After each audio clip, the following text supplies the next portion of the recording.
अस्सलाम वालेकुम मोहतरम स्टूडेंट, कैसे हैं आप तमाम लोग। उम्मीद करते हैं सब लोग ठीक ठाक होंगे। फाइनली मैं आप सभी के लिए क्लास 12th का मंथली एग्जामिनेशन जो आप लोगों का चल रहा है उसके लिए मैं उर्दू का क्वेश्चन पेपर के साथ हाजिर हुआ हूँ।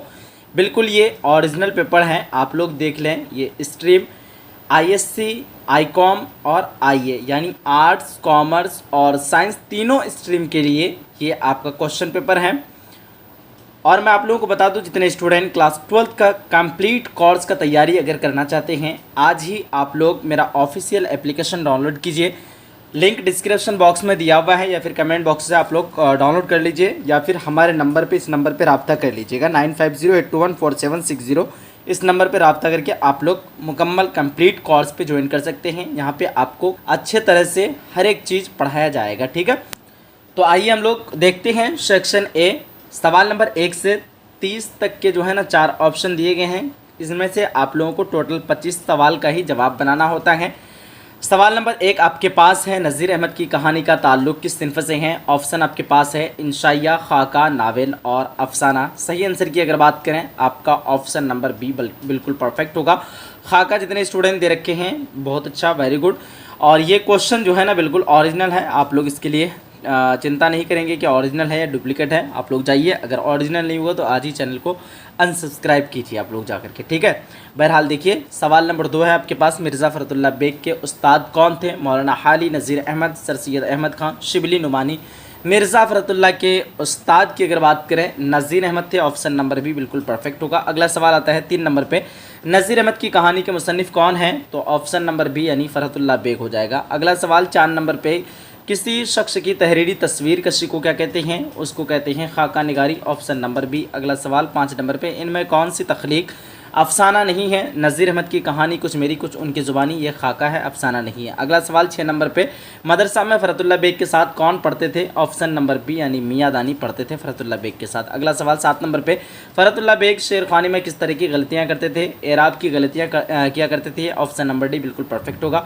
अगला सवाल आता है आपके पास 8 नंबर पे, फ़रतुल्लाह बेग कहाँ पैदा हुए। ऑप्शन नंबर ए यानी दहली में पैदा हुए थे। अगला सवाल 9 नंबर पे, रॉकफेलर कौन था। तो रॉकफेलर जो है ना अमेरिका का ये एक ताजिर था, बिजनेसमैन था। अगला सवाल 10 नंबर पे, मजमून किस तरह का अदब है। मजमून ये एक गैर अफसानवी अदब है। सवाल नंबर 11, मसूर फ़ितरत उर्दू के किस नस्र निगार में इस्तेमाल किया जाता है। तो ख्वाजा हसन नज़ामी के बारे में जो है ना मसूर फ़ितरत का इस्तेमाल किया जाता है। अगला सवाल 12 नंबर पे, रॉकफेलर का ताल्लुक़ किस मुल्क से था। रॉकफेलर का ताल्लुक़ अमेरिका से था। Option number D. अगला सवाल नेक्स्ट क्वेश्चन 13 नंबर पे, ख्वाजा हसन नज़ामी ने किस रिसाले की बुनियाद डाली। ऑप्शन नंबर बी यानी निज़ामुल मशाइख। निज़ामुल मशाइख की बुनियाद डाले थे ख्वाजा हसन नज़ामी। अगला सवाल 14 नंबर पे, जिस बड़े भाई ने ख्वाजा हसन नज़ामी की कफ़ालत की उनका नाम क्या है। तो उनका नाम है Syed Hasan Ali Shah. Option number C बिल्कुल परफेक्ट होगा। अगला सवाल 15 नंबर पे, मिट्टी का तेल क्या है। मिट्टी का तेल यह एक मजमून की सिनफ है, ठीक है। मिट्टी का तेल चैप्टर का नाम है, यह चैप्टर मजमून की किस्म में आता है। अगला सवाल 16 नंबर पे, अली सरदार जाफरी को ज्ञानपीठ अवार्ड कब मिला था। तो इसको 1997 ईस्वी में ज्ञानपीठ का अवार्ड मिला था। अगला सवाल 17 नंबर पे, इनमें कौन तरक्की पसंद अदीब है। तो तरक्की पसंद अदीब अली सरदार जाफरी है। अगला सवाल 18 नंबर पे, निसाब में शामिल गुफ्तगू क्या है। ये गुफ्तगू जो है ना आपका नज़्म है, जो कि हिंदुस्तान और पाकिस्तान के नाम पर मानून किया गया है। अगला सवाल 19 नंबर पे, अली सरदार जाफरी ने अपनी अदबी ज़िंदगी का आगाज़ किस सिनफ से किया है। तो ये उर्दू दुनिया में जो अपना नाम का रुतबा बढ़ाया था अफसाना निगारी से। अफसाना सबसे पहले लिखे थे ये, ठीक है। अगला सवाल सवाल नंबर 20 है, इनमें कौन सी नज़्म अली सरदार जाफरी की है। नज़्म गुफ्तगू और मेरा सफ़र, ये दोनों नज़्म जो है अली सरदार जाफरी लिखे हैं। नेक्स्ट क्वेश्चन 21 नंबर पे, तरक्की पसंद तहरीक के इब्तदाई मुअम्मारों में किस शायर को तस्लीम किया गया है। तो अली सरदार जाफरी को ही तस्लीम किया गया है, पेश किया गया है। 22 नंबर सवाल, अली सरदार जाफरी कहाँ पैदा हुए। तो बलरामपुर उत्तर प्रदेश में पैदा हुए। अगला सवाल 23 नंबर पे, वह नाम जो किसी खूबी या ख़राबी के बिना पर आवाम की तरफ से दिया जाए तो उसे क्या कहते हैं। उसको लक़ब कहते हैं। जब भी आवाम की जानिब से दिया जाता है उसको लक़ब कहते हैं। 24 नंबर सवाल, मिर्ज़ा असदुल्लाह खां गालिब में गालिब क्या है। गालिब जो है ना ये तखल्लुस किया करते थे। 25 नंबर सवाल, लड़की की जमा क्या होगी। तो लड़की की जमा लड़की नहीं है भाई, सॉरी फ़िक्र की जमा है अफ़कार, ठीक है। फ़िक्र की जमा ये वाला गलत। ऑप्शन नंबर सी यानी फ़िक्र की जमा अफ़कार होता है। दोबारा देख लें, अफ़कार, ठीक है। अगला सवाल 26 नंबर, स्कूल क्या है। स्कूल इसमें ज़र्फ़ है, जिससे किसी जगह का इल्म हो उसको हम लोग इसमें ज़र्फ़ कहते हैं। 27 नंबर सवाल, खूबसूरत लड़की में खूबसूरत क्या है। यहाँ पे एक लड़की है लफ्ज़, एक लफ्ज़ है खूबसूरत। लड़की का खुसूसियत बताया जा रहा है, खूबी बताया जा रहा है, तो लड़की जो है ना मौसूफ होगा और खूबसूरत सिफत हो जाएगा यानी एडजेक्टिव विशेषण। अगला सवाल 28 नंबर क्वेश्चन, नसीब की ज़िद क्या होगी? तो नसीब की ज़िद होती है फराज। ऑप्शन नंबर सी बिल्कुल परफेक्ट है। 29 नंबर सवाल, वह एक खुशहाल शख्स है, इस जुमला में साबिका क्या है?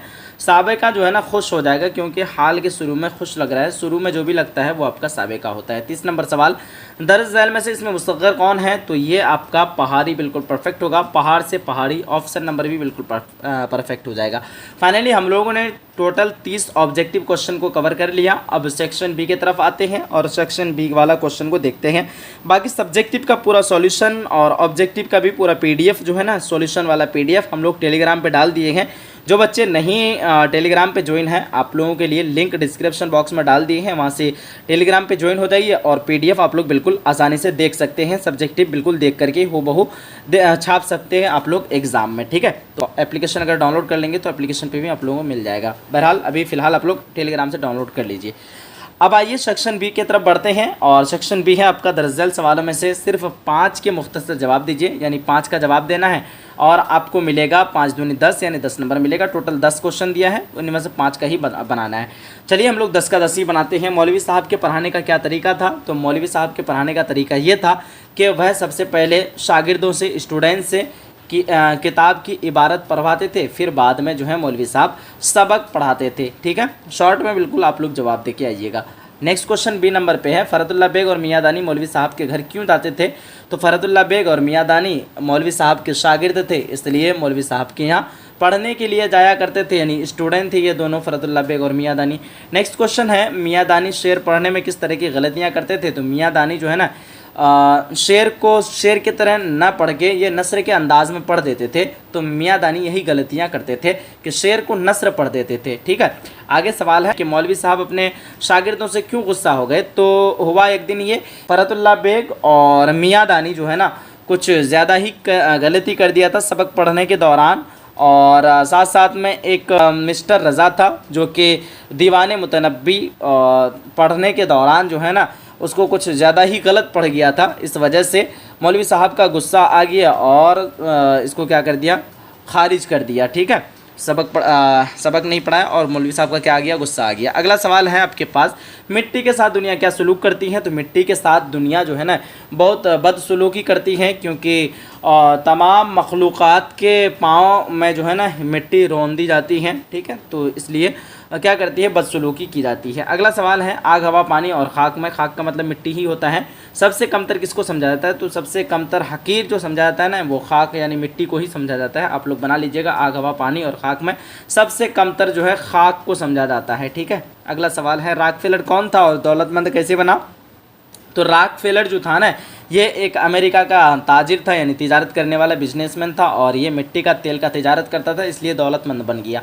अगला नेक्स्ट क्वेश्चन, नज़्म गुफ्तगू को शायर ने किसके नाम मंसूब किया है? तो नज़्म गुफ्तगू को हिंदुस्तान और पाकिस्तान के दोस्ती के नाम पर जो है मंसूब किया है, ताकि हिंदुस्तान और पाकिस्तान की दोस्ती क्या रहे, फिर से दोबारा दोस्ती हो जाए और हाथ मिला ले, ठीक है।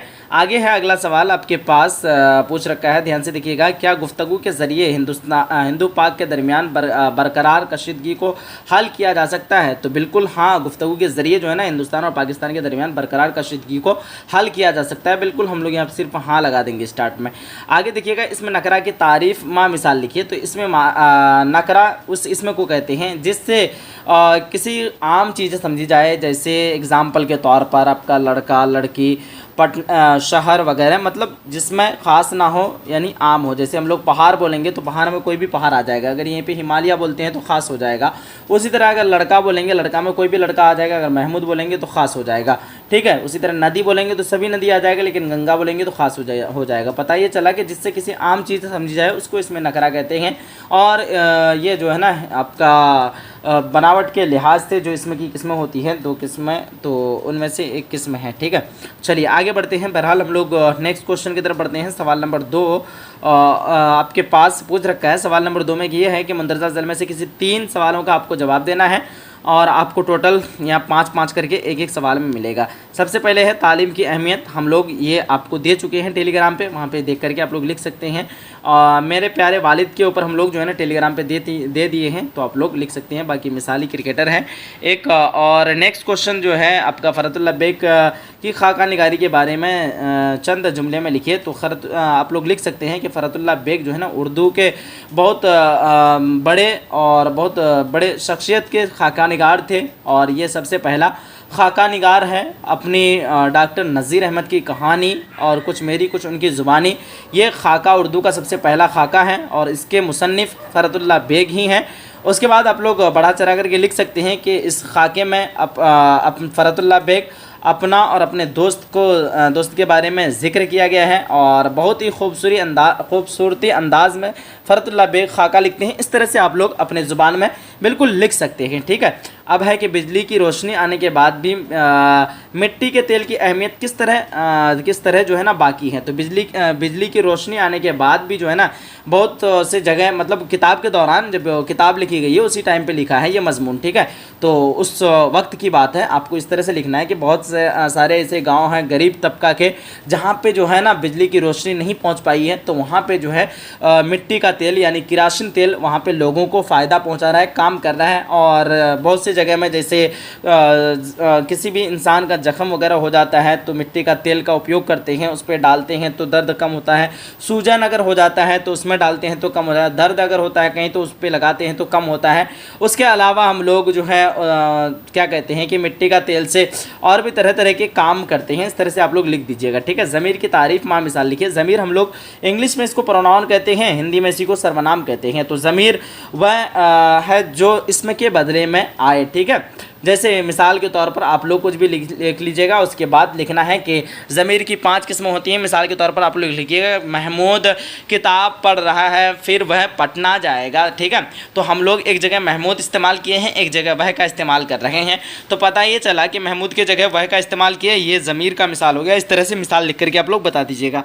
नेक्स्ट क्वेश्चन है आपके पास, लास्ट क्वेश्चन, नज़्म गुफ्तगू की शायराना खूबियों को वाज़ह कीजिए। तो नज़्म गुफ्तगू को अली सरदार जाफरी जो है बहुत ही खूबसूरती अंदाज में बयान किया है। नज़्म गुफ्तगू के ज़रिए पाकिस्तान और हिंदुस्तान की मिलान की बात कही गई है कि नज़्म एक साथ में बैठ करके अगर गुफ्तगू की जाए तो हिंदुस्तान और पाकिस्तान जो है ना एक दूसरे का जो दुश्मन है वो दोस्त बन सकते हैं। एक दूसरे के नाम पर जो पत्थर फेंक रहे हैं तो ये बदलाव आ सकता है नज़्म गुफ्तगू यानी गुफ्तगू के ज़रिए। ये सारी चीज़ें नज़्म गुफ्तगू को नज़्म गुफ्तगू के ज़रिए बताना चाह रहे हैं। उम्मीद करते हैं कि आप लोगों को इस इतने कम वक्त में आप लोगों को जो है ना पूरी कंप्लीट हो गई है, लगभग हम लोग बता ही दिए हैं। बहरहाल फिर भी हम लोग क्वेश्चन पेपर टेलीग्राम पे भेज रखे हैं, आप लोग वहां से देख लीजिएगा। अगर आपको ये क्लास अच्छा लगा है ना तो बिल्कुल कोर्स में ज्वाइन होने के लिए बिल्कुल आप लोग हिचकिचाएं नहीं, क्योंकि अगर आप लोग कोर्स में ज्वाइन कर लेते हैं तो आपकी तैयारी यहाँ से पूरी कंप्लीट हो जाएगी।